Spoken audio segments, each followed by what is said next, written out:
In this video, I'll show you how to join the OnePace Discord server on mobile. From your home screen, press on this green plus icon to the left, and then down at the bottom, tap on Join the Server. Inside the invite link box, you're simply going to type OnePace and make sure it's all one word and you spell it exactly like that. Then tap Join with Invite link. You'll see you've been invited to join the OnePace server. Press Accept Invite. And that's going to load us into the server. First of all, there'll be some server onboarding. It's going to ask 4 questions.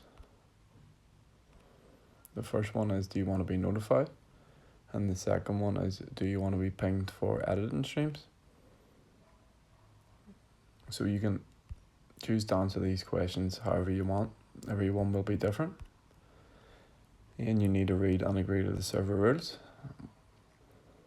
And we've now joined the OnePace Discord server. So if you found this useful, please like and subscribe.